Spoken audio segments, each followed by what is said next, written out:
बिना किसी तथ्यों के और अनर्गल आरोप लगाते हैं, और जिस तरह से वो तथ्यहीन, अगर वो लीडर ऑफ अपोजिशन हैं, उनके पास कोई प्रिविलेज है तो प्रधानमंत्री हों या कोई मेंबर ऑफ पार्लियामेंट, उसके भी प्रिविलेज हैं। लेकिन जिस तरह से राहुल गांधी ने व्यवधान पैदा किया, जिस तरह से महामहिम राष्ट्रपति के अभिभाषण पे कोई चर्चा नहीं होने पाई देश के जनता के द्वारा चुने हुए जनप्रतिनिधियों को, और जबकि विपक्ष भी चाहता था, विपक्ष की तमाम पार्टियां चाहती थी कि चर्चा हो, और इसके बावजूद चर्चा नहीं होने पाई। और वो केवल इस तरीके से, जिस तरीके से वो सदन को बाधित कर रहे हैं, शायद लोकतंत्र में जिस तरह से कहते हैं भारत बिक गया, भारत में, आखिर इस तरह के आरोप निम्न स्तर के घटिया लगाने के पहले उनको सोचना चाहिए। जिस तरह से वो सेंसेशनल या उस सदन का गुमराह करते हैं, मुझे लगता है कि भारत की लोकसभा में आज पूरे भारत की उपलब्धियों को, सरकार की, कि आज 11वें आर्थिक पायदान से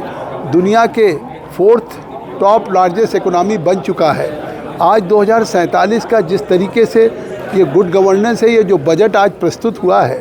वो बजट केवल एक साल का आय व्यय के लेखा जोखा नहीं है, वो 2047 का रोड मैप है, जो दुनिया का विकसित भारत बनाने का संकल्प मोदी जी का है। बंगाल के नेता है जो टीएमसी विधायक है, उन्होंने विवादित बयान अक्सर देते हैं। वो कह रहे हैं कि जो है यहाँ पे हम बाबर का जो है नाम बनाएंगे, बाबर के नाम से मस्जिद बनाएंगे। विपक्ष कह रहा है कि जो नहीं है, भारतीय जनता पार्टी कह रही है, युवा नेता कह रहे हैं, सब चीज़ें हैं। देखिए, बंगाल में जिस तरीके से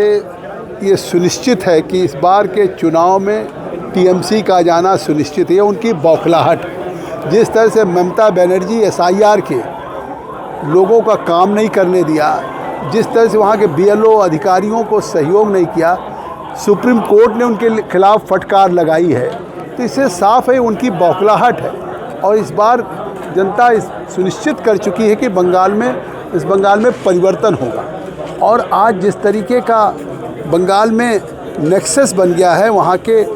पुलिस को एक तरह से टीएमसी के कार्यकर्ता हो गए, बड़े पैमाने पे बीजेपी के कार्यकर्ताओं के साथ, लोगों के साथ जिस तरह से हिंसा हो रही है, हत्याएं हो रही, वहाँ कानून व्यवस्था नाम की कोई चीज़ नहीं है। बाबरी मस्जिद की बात वहाँ पर हुमायूं अकबर ने वहाँ बाबरी मस्जिद की बात करी है, न्यू रखी है। देखिए, अब वो क्या कर रहे हैं, जिस चीज़ का पटाक्षेप हो गया, मुझे लगता है कि शायद वो केवल एक राजनीति के लिए हो रहा है।